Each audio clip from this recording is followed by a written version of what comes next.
Israeli ground forces are back in full operation in the southern Gaza, and more than 80% of Gazans have been displaced in the Israeli-Hamas war.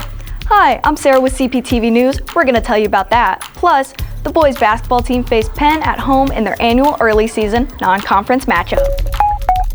On Monday, a video emerged showing at least one Israeli tank along with a number of ground troops in action in southern Gaza. Just the day before, a spokesperson from the Israeli Defense Forces said Israel was expanding its ground operations to the whole of the Gaza Strip.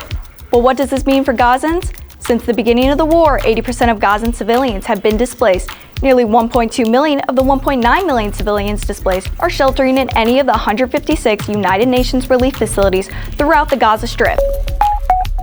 Here in the U.S., many pollsters are attributing President Joe Biden's declining approval rating on his handling in the conflict in Gaza. Currently, only 38% of Americans approve of Biden's work after the president stated the American people are fully supporting Israel in this conflict. Many younger Americans, however, do not support Biden's stance due to the treatment of the civilians in the Gaza Strip. Pundits believe this can have an effect on the youth vote next November. Entrepreneur Mark Cuban has recently announced his plans to leave ABC Shark Tank after the conclusion of next year's 16th season. Cuban joined the show in 2011.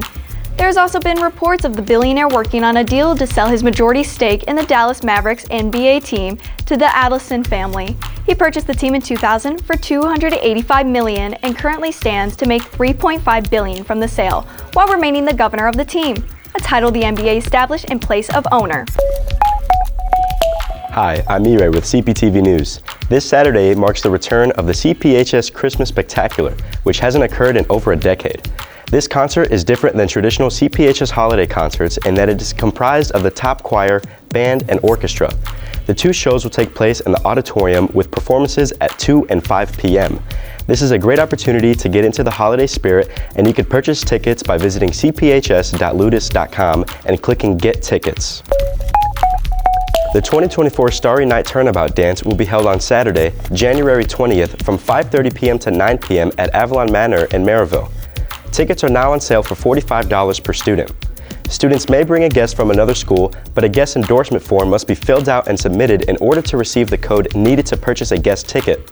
Tickets can be purchased at cphsturnabouttickets.ludus.com. Here's a quick way to tell someone you care about them during the holiday season. CPHS Student Council is selling candygrams during lunches this week for $2 each and include a large candy cane and message. Deliveries will take place next Thursday, December 14th during resource period. 100% of the proceeds will go to Lurie Children's Hospital of Chicago. Keep in mind, supplies are limited. Saturday night, the CPHS boys basketball team faced Penn in a non-conference matchup at home. In the second game of the season, the Dogs started off strong and went into halftime with a 32-31 lead. However, Penn dominated CP in the second half, outscoring the Bulldogs 27-11. I thought Penn came out and, kind of posed some problems for us there in that third quarter and took advantage of their size inside, and then shots just quit falling. And whenever that happened, things kind of fell apart on us, and try to respond from there. Bulldogs lose a tough one, 58-43. Before we go, a quick look at our CP NWI weather forecast. Tomorrow we'll see mostly sunny skies, breezy with a high of 56. Rain is likely on Saturday with a high of 51. And on Sunday, there's a chance of a rain-snow mix early with skies turning partly sunny by afternoon and a high of only 39. Remember, for the latest in CP and NWI news, check in with CPTV News either at a regular CPTV newscast here on Snapchat at CPTV_QuickCUT or on Twitter at CrownTMedia. See you next time.